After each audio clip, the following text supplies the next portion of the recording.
2020 दिल्ली जो फिल्म है, हिंदू के दर्द की बात जब करते हैं तो आपको सांप्रदायिकता का टैग लगा दिया जाता है। किस बात का जो है अपोलोजेटिक है हम लोग कि जो सही बात को बोलने में भी डरते हैं कि भाई ये कानून आने वाला था जिसके आने से पाकिस्तान और बांग्लादेश की जो माइनॉरिटी है उसको राहत मिलती, लेकिन उसको रोकने के लिए भी इतना सारा हिंसा वायलेंस की गई और पूरे दिल्ली को जला दिया गया। फिल्म से जो बवाल मचा वो क्यों मचा है? यही तो मैं पूछना चाह रहा हूँ, जो लोग बवाल मचा रहे हैं और मचाते आ रहे हैं और खूब मचाया जिन्होंने, ये क्यों? अब देखिए, सबसे पहले जब मेरी फिल्म का ट्रेलर लॉन्च होता है तो कांग्रेस पार्टी को सबसे पहले दिक्कत हुई। अब कांग्रेस पार्टी को एक दिल्ली चुनावों में आपत्ति थी इससे कि ये चुनाव प्रभावित करेगी। मुझे नहीं मालूम कि एक फिल्म सरकारें बना सकती है, बिगाड़ सकती है। अभिषेक मनु सिंघवी जी ने, मेरा बच्चा पैदा भी नहीं हुआ था 2020 दिल्ली, उसकी भ्रूण हत्या करने की कोशिश की उन्होंने ये फिल्म को परमानेंटली बैन कर दिया जाए। अपना स्टेप बैक ले रहा हूँ। अब अगर मेरी फिल्म सच्ची होगी, अगर मेरी फिल्म में कोई प्रोपेगेंडा नहीं, प्योर एक किसी का दर्द दिखाने का एक कला का मैंने एक प्लेटफॉर्म चुना है, क्योंकि धर्म को मानने की आज़ादी हर किसी को है। हाँ, बिल्कुल। इस चीज के लिए देश में इतनी बड़ी साजिश क्यों रची गई, क्यों दिल्ली को जलाने की कोशिश की? एक बुजुर्ग पत्रकार थे, उन्होंने एक इतना अच्छा सवाल पूछा जो मुझे बड़ी खुशी हुई। उन्होंने बोला कि सर, आपने इस फिल्म में दिल्ली दंगों के रियल फुटेजेस यूज कर लिए, अब कोई आपत्ति लेगा तो? मैंने बोला सर, ये मेरे लिए मेडल हो गया कि आपको मेरा फिल्माया हुआ सीन ओरिजिनल लग रहा है। नमस्कार, आप देख रहे हैं समय नाउ, मैं हूं आपके साथ निधि चौहान। अभी हाल ही में एक फिल्म बनी है जिसको लेकर सभी जगह काफ़ी बवाल मचा हुआ था कि फिल्म बनी है और इसमें कई सारे लोगों को परेशानी थी कि फिल्म क्यों बनी, और आखिरकार इस फिल्म का रिलीज़ करने का समय आ गया है। ये फिल्म दिवाली पर रिलीज़ होगी और इस फिल्म का नाम है दिल्ली 2020। और इसी के साथ जो इस फिल्म के डायरेक्टर है देवेंद्र मालवीय हमारे साथ मौजूद है। उनसे हम जानेंगे कि इस फिल्म में क्या क्या परेशानियां आई हैं उनको बनाने में और इतना बवाल क्यों मचा हुआ था। Welcome to our channel sir. Thank you so much Nidhi. Sir, सबसे पहले तो ये जब 2020 दिल्ली जो फिल्म है तो इसकी प्रेरणा आपको कैसे मिली? एक्चुअली देखिए, इसकी प्रेरणा वैसे तो फिल्म बनाने का जो एक बोलते हैं ना हम लोग कि अब शुरू ही करना है, वैसी प्रेरणा मुझे 2020 में जब दिल्ली में दंगे हो रहे थे उसी वक्त आई थी। लेकिन एक चीज़ ऐसी थी जो मुझ में बहुत डीप रूटेड प्लांट थी, एक तरीके से कह सकते हैं, या मैं जो देखता था उससे बहुत विचलित होता था। मैं अक्सर पाकिस्तान से, बांग्लादेश से कुछ वीडियोस आते थे इस तरह के कि जिसमें हिंदू प्रताड़ित हो रहे हैं, छोटी छोटी बच्चियों को अबडक्शन कर लेते हैं, उनका कन्वर्जन हो जाता है। वो नहीं जाना चाहती है कि भाई मुझे मेरे माँ बाप के पास भेज दो, माँ बाप भी वहीं खड़े हैं, वो भी चाहते हैं कि बेटी मुझे मिल जाए, लेकिन कानून के संरक्षण में गवर्नमेंट के बोल सकते हैं कि शह पर ये काम वहाँ होता है। और उन लाखों बच्चियों के आंसू कोई, दुनिया की कोई भी संस्था, कोई भी ऐसी पावरफुल बड़े बड़े जो ताकतवर होने का दावा ठोकते हैं, बड़ी बड़ी देश है, बड़ी बड़ी ऑर्गेनाइजेशंस है, किसी ने उस तरफ आज तक कभी भी अपना टर्न बैक नहीं किया, उस तरफ कभी उन्होंने संज्ञान ही नहीं लिया उस चीज़ का। ये चीज़ें बहुत विचलित करती थी। और एक ट्रेंड चला आ रहा है कि भाई आप किसी हिंदू के दर्द की बात जब करते हैं तो आपको सांप्रदायिकता का टैग लगा दिया जाता है, आप पर सैफ्रॉन टैग लगा दिया जाता है कि भाई आप सांप्रदायिकता की बातें कर रहे हो। आप वहीं आप किसी और समुदाय के व्यक्ति पर अगर प्रताड़ना हो रही है, परसिक्यूशन हो रहा है, आप बात करेंगे तो आपको लोग समझेंगे कि भाई ये तो बड़ा अच्छा आदमी है यार, इसके दिल में कितना दर्द है। तो ये हम लोग, ये हमारा देश या भारतीय, सारे दूसरों की तो मैं बात नहीं करता हूँ, उर्दू में बोलते हैं ना एहसास कमतरी, या किस बात का जो है अपोलोजेटिक है हम लोग कि जो सही बात को बोलने में भी डरते हैं। तो ये चीज़ जो थी मुझे बहुत परेशान करती थी, और ये दंगों का कारण भी वही था कि भाई ये कानून आने वाला था जिसके आने से पाकिस्तान और बांग्लादेश की जो माइनॉरिटी है उसको राहत मिलती, लेकिन उसको रोकने के लिए भी इतना सारा हिंसा वायलेंस की गई और पूरे दिल्ली को जला दिया गया। तो इस चीज़ ने मुझे, एक कलाकार मन को मेरे हिलाया, और तब ये मैंने इसकी पटकथा, इसके स्क्रिप्ट लिखना शुरू की। तो इस फिल्म से जो बवाल मचा वो क्यों मचा है? अब ये तो मैं सीन है इसमें जिस चीज से इतना बवाल मचा हुआ यही तो मैं पूछना चाह रहा हूँ, जो लोग बवाल मचा रहे हैं और मचाते आ रहे हैं और खूब मचाया जिन्होंने, कि क्यों ये शायद आप जैसी इंटेलिजेंस उनके पास होती, इसमें तो कुछ है नहीं। अब देखिए, सबसे पहले जब मेरी फिल्म का ट्रेलर लॉन्च होता है तो कांग्रेस पार्टी को सबसे पहले दिक्कत हुई। अच्छा। सबसे पहले, और नेशनल लेवल पर कांग्रेस पार्टी ने इस पर एक्शन लिया, हालांकि ऐसी कोई बात थी नहीं। और अभिषेक मनु सिंघवी जी, उनके प्रवक्ता, ने प्रेस कॉन्फ्रेंस की specially for my film, and he said कि भाई इससे तो देश में आग लग जाएगी। अच्छा। हाँ, और ये विष भरी फिल्म है, ये जहर फेंकती है, नफरत फैलाती है, पता नहीं क्या क्या, और ये बीजेपी की फिल्म है। जबकि मैं कई बार क्लियर कर चुका हूँ कि सभी लोग बोलते हैं कि ईडी का बड़ा प्रकोप चल रहा है। हाँ। मेरे पे ईडी लगानी चाहिए और पता लगाना चाहिए कि भाजपा ने कितने पैसे दिए, कहाँ से दिए। अच्छा। एक एक पैसे का हिसाब मैं दे सकता हूँ। इसमें कोई प्रोड्यूसर नहीं है, मैं प्रोड्यूसर, डायरेक्टर, राइटर, लिरिसिस्ट सब कुछ हूँ इस फिल्म का। अच्छा। और मेरे परिवार का पैसा इसमें लगा हुआ है जी। अब कांग्रेस पार्टी को एक दिल्ली चुनावों में आपत्ति थी इससे कि ये चुनाव प्रभावित करेगी। मुझे नहीं मालूम कि एक फिल्म सरकारें बना सकती है, बिगाड़ सकती है, इतनी ताकत फिल्म माध्यम में, कला में है। इसके लिए मुझे एक तरफ खुशी हुई, दूसरी तरफ बड़ी दुख हुआ कि भाई अब एक बोलते ना, मैं हमेशा बोलता हूँ कि कोई भी फिल्म या कोई भी बोलते क्रिएशन, वो क्रिएटर की या उस डायरेक्टर की या उस ऑथर की बेबी होती है, चाइल्ड के समान होता है, बच्चा होता है। अभिषेक मनु सिंघवी जी ने, मेरा बच्चा पैदा भी नहीं हुआ था 2020 दिल्ली, उसकी भ्रूण हत्या करने की कोशिश की उन्होंने ये फिल्म को परमानेंटली बैन कर दिया जाए। अच्छा। उसके बाद उनको 2 दिन हुए नहीं, और शर्जिल इमाम जो दिल्ली दंगों का आरोपी है, जिसको यूएपीए के अंतर्गत वो जेल में बंद है, अब उन्हें ये लग रहा है कि भाई ये फिल्म उनकी छवि खराब करती है। जब आप देश को काटने की, आसाम को काट कर अलग करने की जब बात कर रहे थे, तब आपकी छवि को नुकसान नहीं पहुंच रहा था। आप चक्का जाम, रोड्स बंद करने की बात कर रहे थे, जब आपकी छवि को नुकसान नहीं हुआ। हालांकि मेरी फिल्म कोई दावा नहीं करती कि मैंने शर्जिल इमाम नाम के ही व्यक्ति को, जैसा व्यक्ति को ही एक चरित्र बनाया है, लेकिन उनको बड़ा डर था। उसके साथ में एक महमूद प्राचा नाम के वकील है, वो ऐसे ही 7 पिटिशंस दिल्ली हाई कोर्ट में, एक पंजाब हरियाणा हाई कोर्ट में मेरे खिलाफ लगा दी। साथ ही कई सारे लोग, दिल्ली पुलिस, मैं बोल रहा हूँ आपका CBFC certification board of films जो है, central board of film certification, उनको भी पार्टी बनाया। बहुत सारी चीज़ें हुई उसको रोकने की। तो फिर आखिर आकर मैंने ही बोला कि अगर आपको ऐसा लग रहा है ये फिल्म सिर्फ प्रोपेगेंडा है या आपको प्रभावित करने के लिए या दिल्ली चुनाव प्रभावित करने के लिए, तो मैं अपना स्टेप बैक ले रहा हूँ। अच्छा। अब अगर मेरी फिल्म सच्ची होगी, अगर मेरी फिल्म में कोई प्रोपेगेंडा नहीं, प्योर एक किसी का दर्द दिखाने का एक कला का मैंने एक प्लेटफॉर्म चुना है, एक माध्यम चुना है आर्ट का, जो कि फिल्म माध्यम है, जो कि सिर्फ एंटरटेनमेंट नहीं होना चाहिए, कोई संदेश भी देना चाहिए। तो मेरी एक कोशिश कितनी ईमानदार है ये हम बाद में रिलीज करके भी बता देंगे। अगर वो अच्छी होगी तो लोग उसको पसंद करेंगे। बिल्कुल। फिर हमने CBFC की रिव्यू कमेटी में हमारी फिल्म गई, रिव्यू हुआ उसका, 2 बार उसका स्क्रीनिंग हुई। देश के बड़े बोर्ड मेंबर्स ने उस फिल्म को बहुत अच्छे से देखा कि कहीं ये किसी समुदाय को आहत करती है या किसी तरह की कोई असंतोष देश में पैदा कर सकती है। उन्हें सब चीज़ों को देखने के बाद, उनके थोड़े सजेशंस लेने के बाद आज फिल्म को हमारी सर्टिफाइड हो गई है और इसे US 16+ सर्टिफिकेट मिल गया है। और अब हम वापस जनता के बीच जाएंगे ये सवाल लेकर के कि क्यों पाकिस्तान और बांग्लादेश में एक छोटे से लोग रह रहे हैं। मतलब ये मान के चलिए कि आज़ादी के समय पाकिस्तान में 8% हिंदू वहाँ रह गए थे, क्योंकि कुछ बड़े लोगों ने बात की थी भाई हम इधर के मुसलमानों का ख्याल रखेंगे, आप उधर के हिंदुओं का रखना। हमारे यहाँ तो मुसलमान की तादाद जो थी आज कई गुना बढ़ी है। हमारे यहाँ छोटे मोटे झगड़े जो हमारे घर के हैं वो तो चलते रहेंगे, उनको छोड़कर हमारे देश में कोई ऐसा संतोष नहीं है। लेकिन वो 8% लोग आज 1% से भी कम हो गए। क्यों?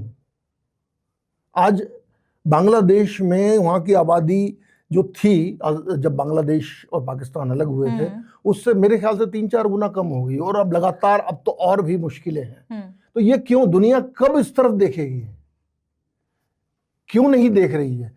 अब दूसरी बात कि उनमें से कुछ लोग अगर अपनी जान बचाकर अपनी बेटियों की इज्जत बचाने के लिए या अपने धर्म का पालन करने के लिए, क्योंकि धर्म को मानने की आज़ादी हर किसी को है, हाँ बिल्कुल, तो वही नहीं मानने दिया जा रहा, तो उसके लिए कुछ लोग अगर इन देशों से हमारे यहाँ आ रहे थे, तो कि हमारे देश के कुछ लोगों को क्यों तकलीफ थी, उनके आने से ऐसा क्या हो जाता है? रोहिंग्या हर दिन भारी तादाद में हमारे यहाँ घुस जाते हैं, अब मुहिम चली रही है निकालने की, आप देख रहे हैं, उनके पास आधार कार्ड भी है, लेकिन एक व्यक्ति जो अप्लाई कर रहा है नागरिकता के लिए, उसको आप मना कर दे रहे हो।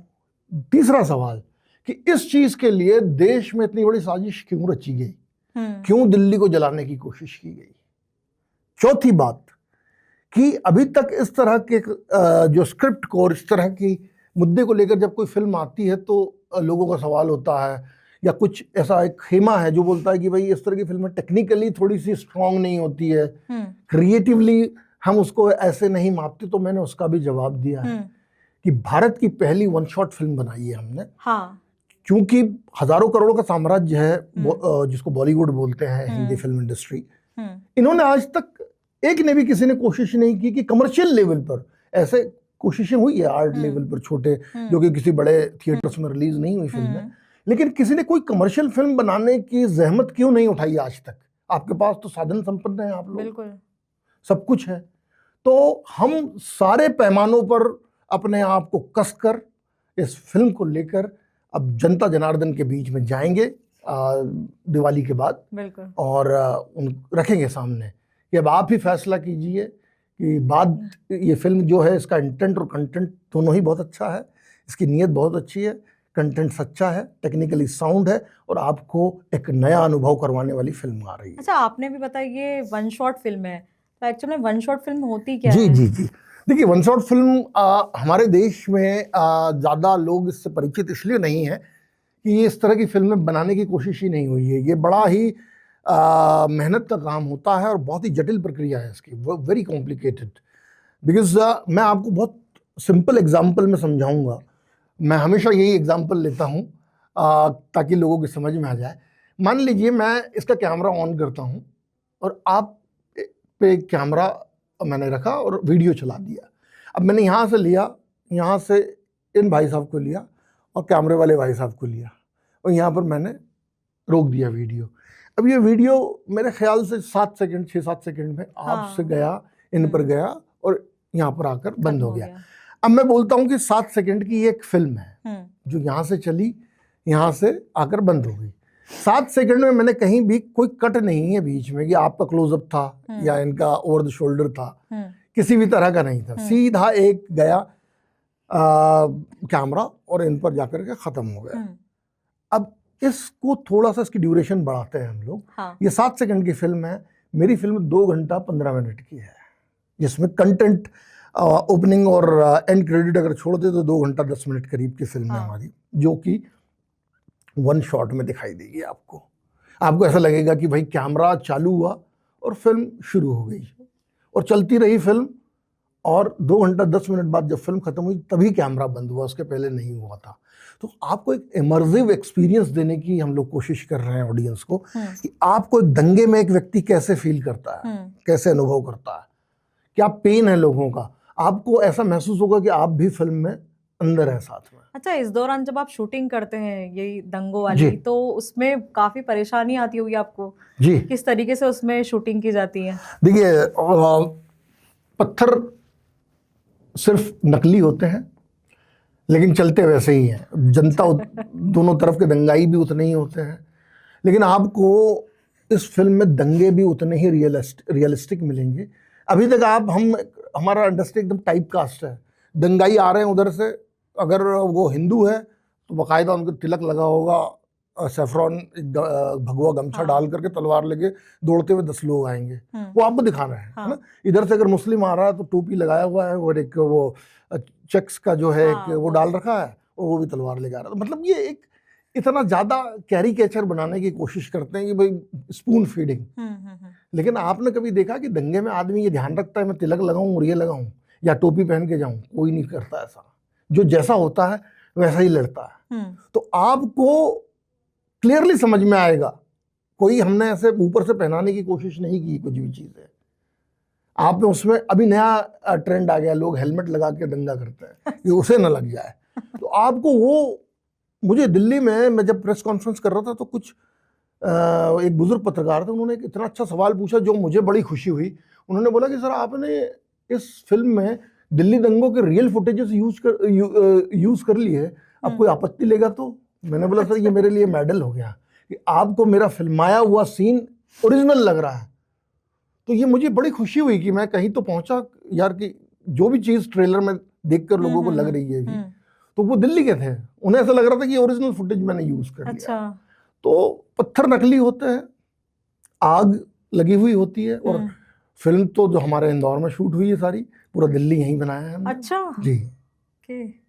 तो ये भी एक बड़ी हैरत की बात है। ये भी मेरा एक क्वेश्चन था कि इस फिल्म की शूटिंग आपने की कहाँ पे? ये 100% मींस 2 घंटा 10 मिनट की पूरी फिल्म पूरी की पूरी इंदौर में शूट हुई है। भारत की वन शॉट फिल्म पहली। हालांकि मेरा स्टूडियो बॉम्बे में भी है, विजुअल बर्ड स्टूडियो, लेकिन मैं मध्य प्रदेश का नागरिक हूँ, इंदौर का बोल सकते हैं कि बाशिंदा हूँ, इसलिए ये अचीवमेंट मध्य प्रदेश की भी है, इंदौर की भी है, बिल्कुल भारत की तो है ही है। बिल्कुल। तो ये हमारे लिए, सबके लिए बहुत गर्व की बात है, हमारे मध्य प्रदेश के लिए, हमारे इंदौर के लिए, कि इस तरह की फिल्म यहाँ बनी जो कि भारत की पहली वन शॉट फिल्म साबित होगी। बिल्कुल।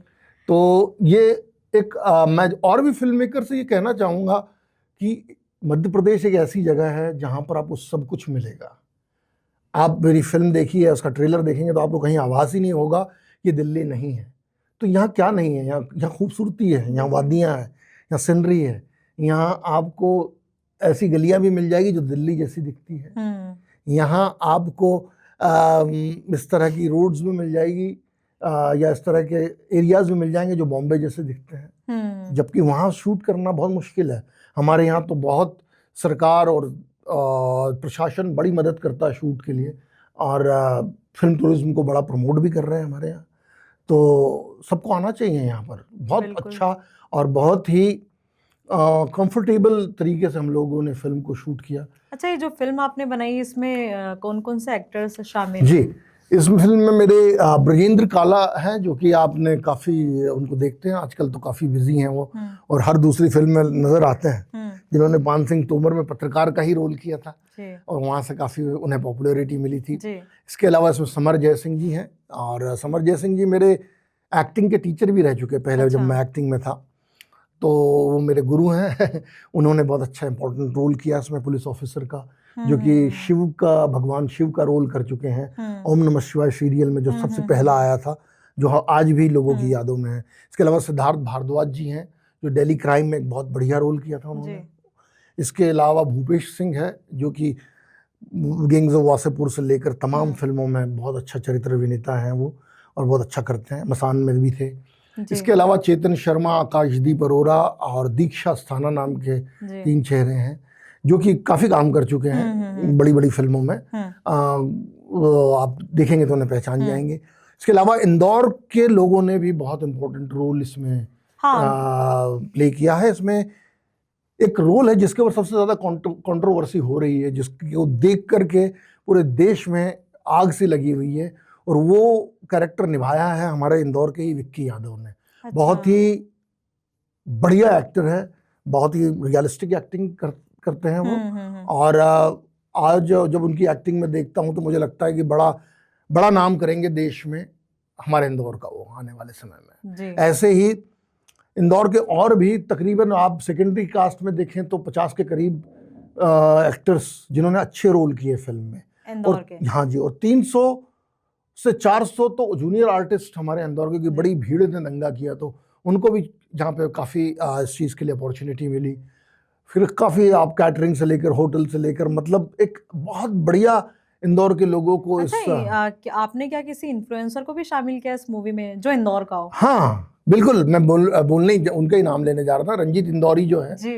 उन्होंने भी इस फिल्म में एक बढ़िया किरदार निभाया है और एक सिग्निफिकेंट किरदार निभाया है। ऐसे नहीं कि आपने एक रोल दे दिया और आदमी पीछे खड़ा रहेगा। अच्छा। बाकायदा उसमें डायलॉग है और ये फिल्म कड़ियों पर चलती है। एक व्यक्ति, एक कड़ी मान लीजिए, एक मोती है, उसमें से धागा निकल रहा है, कोई बड़ा मोती, कोई छोटा मोती है। तो हर जो इंदौर वाले की मैं बात कर रहा हूँ उसका रोल बड़ा इंपॉर्टेंट है, फिल्म के स्टोरी को जोड़ता है वो आगे की तरफ। तो रंजीत इंदौरी का भी उसी तरह से इसमें रोल है जिस तरह से विक्की यादव ने बहुत अच्छे से निभाया है। बाकी कुलदीप है और भी, मतलब मैं नाम अभी इस वक्त बहुत सारों का मैं भूल रहा हूँ, बोल नहीं पा रहा हूँ। यानी कि आप मान के चलिए 50 से 60 लोग ऐसे हैं जिन्होंने बहुत की रोल इसमें प्ले किया है, वो जो इंदौर से हैं। जी। अच्छा, हाल ही में एक ब्रिलियंट कन्वेंशन में कॉन्क्लेव हुई थी और उसमें सीएम ने भी कहा था कि बहुत जल्द हमारे इंदौर में भी मुंबई जैसी इंडस्ट्री बनेगी, यहाँ पे फिल्म शूट होगी। तो क्या यहाँ पे बनना चाहिए? वैसे क्यों नहीं बनना चाहिए? मुझे एक बात बताइए, क्या बोलते हैं हिंदी फिल्म इंडस्ट्री, लेकिन मुझे बताइए कि हिंदी फिल्म इंडस्ट्री बॉम्बे में हिंदी कितनी उपयोग होती है? मुझे नहीं मालूम। वो इवन सीन को डिस्कस इंग्लिश में करते हैं, जो बोलने वाले हिंदी डायलॉग है। अभी हर प्रदेश का अपना एक एक्सेंट है, हम देखते हैं, है ना। उत्तर प्रदेश का एक अपना एक्सेंट होता है, बिहार का अपना होता है, एक बोली जो होती है। हिंदी भी वो यूपी के लहजे में बोलते हैं और वो बिहारी भी जो हिंदी बिहारी जो बोलते हैं, वो उसमें भी बिहार की एक झलक होती है। आप किसी महाराष्ट्र में जाएं, वहां भी हिंदी बोलने वाला एक अलग हिंदी बोलता है, लेकिन एकमात्र मध्य प्रदेश ऐसी स्टेट है जहां पर हिंदी बड़ी अच्छे से बोली जाती है। अगर हम थोड़ा इंदौरी फ्लेवर हटा दें, हाँ। तो हमारी हिंदी सबसे अच्छी है। बिल्कुल। तो हिंदी फिल्म के लिए तो सबसे उपयुक्त जगह मध्य प्रदेश ही है। और मैं तो मुख्यमंत्री जी से निवेदन करना चाहूंगा कि देखिए, हमने इतनी मेहनत से ये फिल्म बनाई है, पूरी टेक्निकल यूनिट जो है बॉम्बे से बुलाई है हमने यहाँ पर, क्योंकि अभी हमारे यहाँ ये लोग तैयार नहीं हुए हैं। कैमरा, लाइट्स और जितने भी इक्विपमेंट्स होते हैं, 6-6, 7-7 ट्रक भरकर हम वहाँ से बुलाते हैं। अगर सरकार की तरफ से अगर हमें ये इस तरह की मदद मिलेगी तो ये सब चीजें नहीं डेवलप होंगी। सीएम ने बोला था कॉन्क्लेव में कि अगर कोई इंदौर से कोई फिल्म बनाना चाहता है तो उसको बिल्कुल मदद की जाएगी। मैं आपके माध्यम से मुख्यमंत्री जी को ये संदेश देता हूँ, अगर पहुंच जाए तो मैं उनसे मिलने के लिए काफी प्रयास कर रहा हूँ। अच्छा। क्योंकि ये अचीवमेंट मेरी अकेले की नहीं है, ये मध्य प्रदेश की अचीवमेंट है। 1 शॉट फिल्म भारत की पहली। तो प्रदेश के मुखिया होने के नाते तो उन्हें इस चीज़ का मैं ज़रूर उनको एक्नॉलेज करना चाहूँगा इसमें, क्योंकि सबसे पहले तो वही एक हमारे बोलते हैं ना कि पहले वो हैं हमारे मुखिया हैं, हाँ। जिनको एक्नॉलेज करना चाहिए कि यार ये हमारी अचीवमेंट है। बिल्कुल। ये मेरे से ज़्यादा उनकी अचीवमेंट है। बिल्कुल बिल्कुल। तो ये मुख्यमंत्री जी से मैं तो मिल करके वो अपने कई सारी मेरी योजनाएं हैं, मैं चाहूँगा कि ये बात उन तक पहुँचे। हो सकता है वीडियो देखने के बाद शायद वो आपसे मिल। बिल्कुल बिल्कुल। क्योंकि मैं काफ़ी प्रदेशों के मुख्यमंत्रियों से मिल करके दिल्ली में मैं मिलने वाला हूँ आदरणीय रेखा गुप्ता जी से, क्योंकि ये वहाँ के विषय को ये दिखाती है फिल्म। और मैं चाहूँगा कि, लेकिन सबसे पहले मुझे अपने प्रदेश के मुख्यमंत्री से भी मिलने का बड़ा ही एक मैं कोशिश कर रहा हूँ, ताकि एक अचीवमेंट उनके साथ साझा हो और आगे एक स्ट्रक्चर कैसे डेवलप हो यहाँ पर। क्योंकि हम 200 लोगों की टीम लेकर बम्बई में बैठे हुए हैं, वीएफएक्स करते हैं हम वहाँ पर। हमने एनिमल, मिशन मंगल, आर्टिकल 15, थप्पड़, अनेक, तानाजी, ऐसी 125 से ज़्यादा फिल्मों में वीएफएक्स दिया है विजुअल वर्ल्ड स्टूडियो ने। ये पता नहीं है किसी को, लेकिन तो क्या है कि जब तक एक्नॉलेज नहीं करेंगे हम लोगों को, एक तरह से हम लोगों के प्रयासों को अगर जो नीति निर्धारक लोग हैं वो उसको पुश नहीं देंगे, तो होगा ये कि हम लोग तो जिस दिशा में जा रहे जाते जाएंगे, लेकिन वो एक मध्य प्रदेश का जो एक स्टैंप लगना चाहिए वो नहीं लगेगा। अब हम बॉम्बे में किसी, तो उनका सपोर्ट यस ऑब्वियसली चाहिए। यस, सपोर्ट है, टूरिज्म विभाग ने बहुत सपोर्ट किया। लेकिन अब ये फिल्म जब दिल्ली में, जैसे कि एक राजनीतिक दल इसको विरोध कर रहा है, कुछ लोग इसका जो है संस्थाएं इसके विरोध में खड़ी हो गई है, और जो पूरे दिल्ली में एक आग की सनसनी की तरह फैली है जिसका ट्रेलर, उसका जो है जितना एक बोल सकते हैं कि चर्चा मध्य प्रदेश में होना चाहिए, वो तभी होगा जब बड़े लोग जो नीति निर्धारक लोग हैं वो इसको एक्नॉलेज करेंगे, इस फिल्म के बारे में बात करेंगे, क्योंकि ये आप सबकी अचीवमेंट है, मेरे अकेले की नहीं है, ये मैं आज ही बोलता हूँ। अच्छा, ये जो फिल्म आपने बनाई है इस पे बवाल बहुत मचा है, तो क्या आपके मन में एक बार ये क्वेश्चन आया कि मैं अगली फिल्म बनाऊं या नहीं बनाऊं? देखिए कई बार होता है, क्योंकि देखिए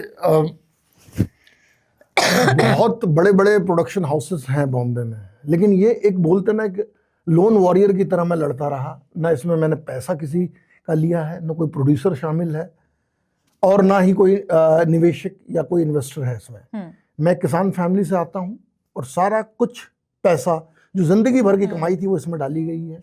बहुत सारे लोन्स हैं और 2022 नवंबर में मैंने ये फिल्म कंप्लीट कर दी थी। वहां से आज तक मैं लड़ता अकेला आ रहा हूँ इस चीज के लिए, और आज जाकर ये सारी चीजें तैयार हुई प्रदर्शन के लिए।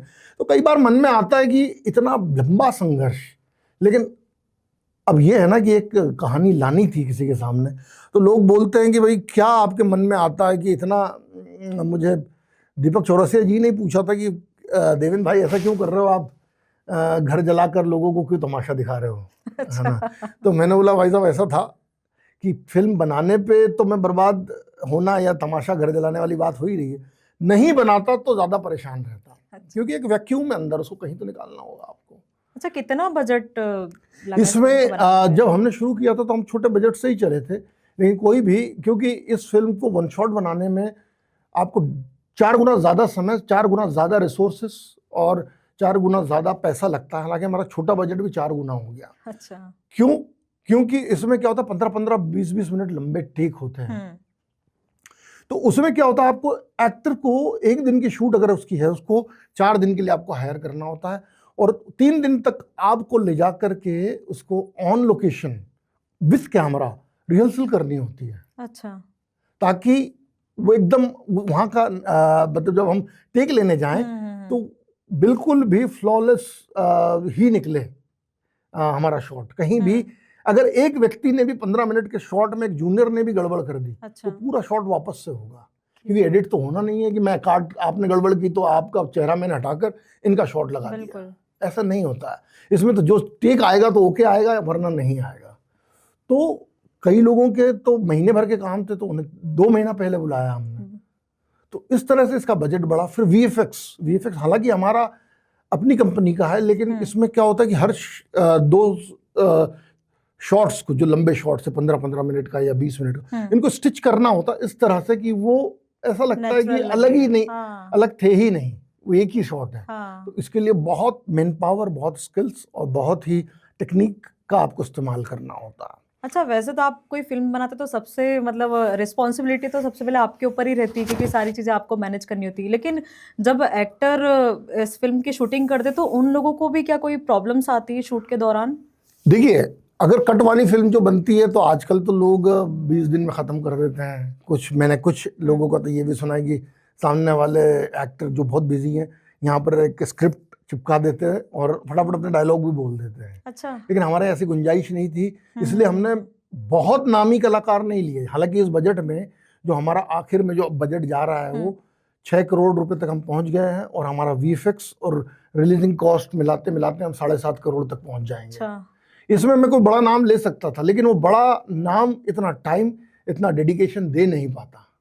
15 मिनट लंबा टेक, 20 मिनट लंबा टेक, उसके लिए उतनी मेहनत, उतना समय कोई नहीं देता। और उतना मुझे शूट तो 1 दिन का करना है किसी का, लेकिन उसको बुलाना 4 दिन के लिए, तो उतना समय नहीं देते बड़े लोग। इसलिए हमने मंजे हुए कलाकार, सेमी नोन कलाकार, अच्छे कलाकार जिनको आप अच्छी एक्टिंग के लिए जानते हैं, उन सबको ऑन बोर्ड किया और ये फिल्म का निर्माण किया। और कितना समय लगा इस फिल्म को शूट करने के लिए? इस फिल्म को शूट तो देखिए सबसे ज्यादा समय लगता है स्क्रिप्ट, आई थिंक स्क्रिप्ट के साथ प्री प्रोडक्शन, उसकी तैयारियां, कि आपने एक स्क्रिप्ट लिख ली, लेकिन फिर आप लोकेशन की रेकी करते हो।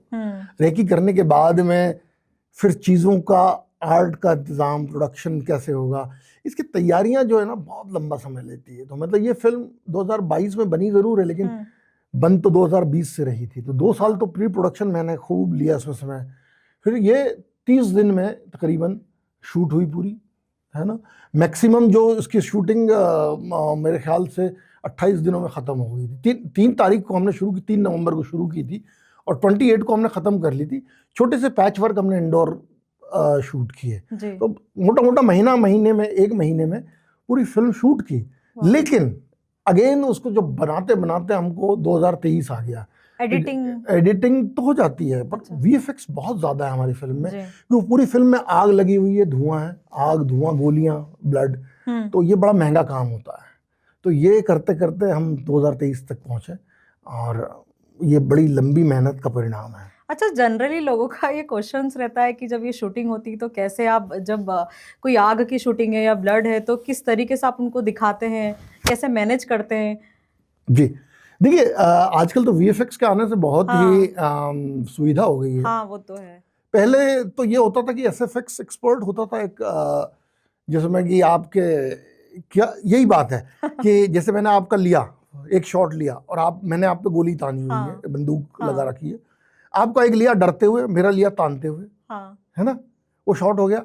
उसके बाद में आपके कट हो जाएगा, उसके बाद में आपकी शर्ट पे कट लगा देंगे और उसके अंदर एक पॉलीथीन बैग होता है जिसमें ब्लड भरा होता है, कलर, और उसके अंदर एक छोटा सा एक्सप्लोजिव लगा होता है जो बॉडी को डैमेज नहीं करता। अच्छा। और फिर जब मेरा एक शॉट लेंगे आप ट्रिगर दबाते हुए खट से, और दूसरे टाइम आपका रिएक्शन लेंगे लेते हुए, आपने हाथ जैसे ही झटका मारा वैसे ही रिमोट से बटन दबेगा और वो थैली फूट जाएगी। अच्छा। हाँ, ये पहले होता था। तो अब देखिए, ये अभी भी होता है। अब उसी ब्लड को जो है और थोड़ा डार्क करने के लिए और थोड़ा रियलिस्टिक दिखाने के लिए उसी ब्लड को वीएफएक्स से बढ़ाया जाता है। अब हमारी फिल्म में तो ये चांस था ही नहीं हमारे इसमें तो कट ही नहीं है। बिल्कुल।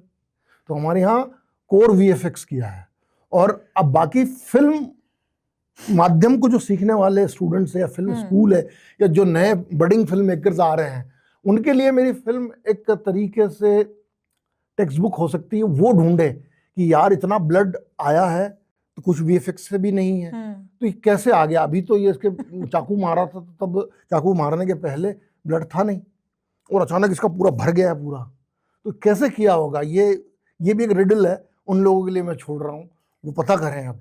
तो क्योंकि सारे राज पता चल जाएंगे, तो कुछ वीएफएक्स है, कुछ रियल हमने लगाया भी है, जो फेक ब्लड होता है वो भी हमने उससे मेकअप के जरिए भी किया है, बहुत कुछ है। अच्छा, आग में जलते हुए लोग भी है। हाँ। क्या क्लासेस भी प्रोवाइड करते हैं हम, अगर किसी को नहीं सीखना हो तो? नहीं हम नहीं करते, लेकिन हाँ, ये होना चाहिए हमारे प्रदेश में, एक अच्छे लेवल की एक एक्टिंग और फिल्म मेकिंग की स्कूल होना चाहिए। ये भी सरकार तो होना ही चाहिए, बिल्कुल होना चाहिए, क्योंकि लोग हर बात के लिए उठकर बॉम्बे चले जाते हैं। मैंने पूरी फिल्म इंदौर में बनाई, मैं बना वहाँ भी सकता था, लेकिन इतनी अच्छी नहीं बनती, क्योंकि इतनी लोकेशंस, इतना कुछ, क्योंकि ये मेरा अपनी जगह है, मैं जानता हूँ कि मुझे कौन सी चीज़ कहाँ मिलेगी। क्योंकि अभी इंदौर के लोग काफ़ी क्रिएटिविटी दिखा रहे हैं, मतलब अपना पर्सनल चैनल रन कर रहे हैं, और कई सारे इन्फ्लुएंसर है जो खुद का चैनल रन करके मतलब इंदौर में अच्छा नाम कमा लिया। अब देखिए, वो फेस वैल्यू पर जाने की दिन लग गए हैं। अब जैसे कि बॉलीवुड स्टार, आदमी देखते गिर जाता था बिना बात के, ऐसा कोई बात नहीं है। मैं आज सबसे बड़ी रिवॉल्यूशन ये है कि आपके हाथ में जो मोबाइल फ़ोन आया ना, उसने आपको इतना सक्षम बना दिया कि आप किसी गांव में, किसी दूर दराज के इलाके में बैठे हैं, आप में टैलेंट है, आप दुनिया के सामने रख सकते हैं, और आप में अगर बात है तो आप वहाँ से हीरो बन जाते हैं। तो ये मैं एक अच्छा संकेत मानता हूँ इस चीज़ को। पहले ये था कि भाई कैमरे के सामने आने के लिए 2004 में मैं भी एक्टिंग ट्राई करने के लिए बॉम्बे गया था, मैंने कुछ काम भी किया छोटा मोटा, लेकिन उस कैमरे के सामने आने के लिए लोग आपको कितना परेशान कर डालते थे एक छोटे से रोल के लिए, और वो अपने आप को भगवान से कम नहीं समझते थे। जिनके हाथ में ताकत थी, कैमरा था, तो उनको ऐसा लगता था कि आपको कैमरे के सामने लाए हैं, मतलब आपके वो ईश्वर को नहीं पूजो, उन्हें पूजो आप। हाँ। इस तरह के लोग होते थे। तो आज का जो रिवॉल्यूशन है बहुत ज़बरदस्त है। और देखिए, हर चीज़ का एक समय होता है। आप कोई भी चीज़ को अगर अति हर चीज़ की ख़राब होती है, ज़्यादा आगे ले जाएंगे तो इस तरह से नेचर है, ये तो कुदरत है, और दुनिया चल रही है, बदलती रहेगी। तो ये समय ऐसा आया है कि हर आदमी अपनी जगह पर आज हीरो है ना। तो मैं फिल्म मेकिंग के लिए मध्य प्रदेश में बड़ी संभावनाएं हैं, इंदौर में तो इंदौर है भी जगह, तो सरकार को सोचना चाहिए इस विषय में। और हम जैसे लोग जो इसमें सालों से लगे हुए हैं, हमसे कभी बात करने का हमें मौका मिले तो हम कई बातें रखेंगे उनके सामने। बिल्कुल बिल्कुल। हाँ सर, अभी जैसे जो फिल्म आपने बनाई है अभी जो आप रिलीज करेंगे इसको दिवाली के बाद, तो इसकी फिक्स डेट हो निकल गई है? ऑलमोस्ट दिवाली के बाद में मैं डेट एकदम ऑफिशियल अभी इसलिए नहीं बोल रहा हूँ कि मैं अब जो डेट बोलूंगा उस पर कोई आगे पीछे नहीं होगा, क्योंकि पिछली बार जो है बार बार तकलीफें आई और बार बार हमें डेटें बदलनी पड़ी। तो बिल्कुल अक्टूबर में ही होगी, लेकिन मैं एक फाइनल डेट का अनाउंसमेंट करूंगा और उसका आपको प्रेस नोट आपको भी आएगा, आपको भी मिलेगा, आप भी अपने चैनल पर ज़रूर चलाइएगा। लेकिन हाँ आएगी। और अब ये फिल्म क्या है ना, ये फिल्म मेरी नहीं है, ये जनता की फिल्म है। अब आपको ये सोचना होगा कि एक व्यक्ति ने किसी प्रोड्यूसर, किसी बड़े प्रोडक्शन हाउस, किसी बॉम्बे बेस्ड कंपनी का सहारा न लेते हुए अपने दम पर एक सच्चे सब्जेक्ट पर, एक अच्छे सब्जेक्ट पर, एक दुख में जी रहे लोग, एक पीड़ा में जी रहे लोगों का दर्द बताती हुई फिल्म, एक हमारे देश, हमारे नेशन के हित में बात करने वाली फिल्म, और एक नई टेक्निक के साथ वन शॉट मेथड पर आपके लिए लाए हैं। तो उसको चलाना भी अब हमारे देश के लोगों का, पूरे देश के लोगों का की जिम्मेदारी बनती है, उनका कर्तव्य बनता है। और मध्य प्रदेश के लोगों का कुछ ज़्यादा ही बनता है, और इंदौर का तो और भी ज़्यादा बनता है कि आप लोग देखें, क्योंकि अच्छी चीज़ों को अगर सराहा नहीं जाएगा तो कोशिशों को बल कैसे मिलेगा, आगे और लोग कैसे आएंगे। सर एज अ डायरेक्टर आप कुछ मैसेज देना चाहें हमारे इंदौर वासियों को? मैं यही कहूँगा कि इंदौर वासी कमाल है हर चीज़ में, और ये इंदौर का ही कमाल है कि आप सभी इंदौर वासियों से मुझे जो प्रेरणा मिलती है। और जब ये फिल्म का एक वाकया, मैं कई मुश्किलें आई, और इस फिल्म में एक चीज़ ये हुई थी कि ये जब हमने वन शॉट के लिए तैयारी कर ली सारी, और जब फर्स्ट डे हम शूट कर रहे थे, हमारे डीओपी बॉम्बे से आए थे, सिनेमाटोग्राफर, तो वो पहले दिन हमने 2-3 घंटा शूट किया, और उन्होंने मुझे बाजू में ले जाकर बोला कि सर मैं आपसे एक बात बोलना चाहता हूँ। मैंने बोलिए। बोले इस फिल्म को आप ना कट वाली बना लीजिए, मुझे लगता नहीं कि। मैंने बोला यार इस बात को छोड़ के सारी बात करना, अब चाहे जो हो, बनाऊंगा तो मैं वन शॉट ही। उस दिन की शूटिंग कैंसिल हुई। हमारे पास बजट, हमने आधे तकरीबन 15 या 17 दिन के लिए स्टडी कैम ऑपरेटर हायर किया था, लेकिन हमने उसी दिन डिसाइड किया कि स्टडी कैम ऑपरेटर हम सारे दिन रखेंगे, और रातों रात हमने फिर स्टडी कैम ऑपरेटर बॉम्बे से बुलाया। दूसरे दिन से शूट शुरू हुआ। बीच में भी कई बार लोगों ने बोला कि नहीं इसको लंबे कट्स में बना लो, एक 15 मिनट का कट, फिर उसके बाद में दूसरा। पर ये मेरा एक बिलीफ था कि नहीं, मैं इसको बनाऊंगा तो वन शॉट में ही। फिल्म जब एडिट हो गई उसके बाद में भी मेरी टीम से कुछ लोगों ने बोला कि सर इसको ना कट वाली बना लो। मैंने नहीं मानी उनकी बात। तो ये जिद, ये जज्बा, ये हमारे इंदौर का जो एक बोलते हैं ना एक स्पिरिट है, वहीं से मिला है मुझे।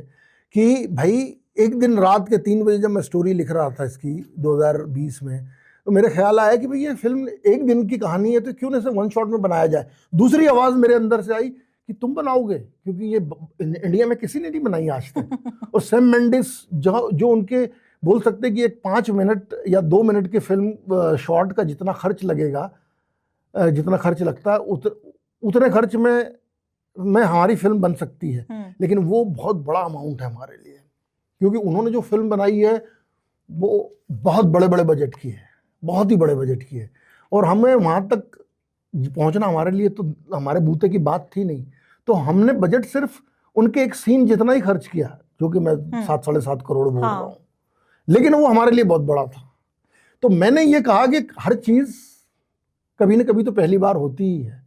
आज मैं नहीं बनाऊंगा, लेकिन कभी ना कभी भारत में कोई ना कोई तो बनाएगा, और वो पहला व्यक्ति मैं क्यों नहीं। और मैं इंदौर में रहकर ये चीज़ करूँगा, और मैंने आज की, और ईश्वर की कृपा है और मेरे बड़ों का आशीर्वाद है।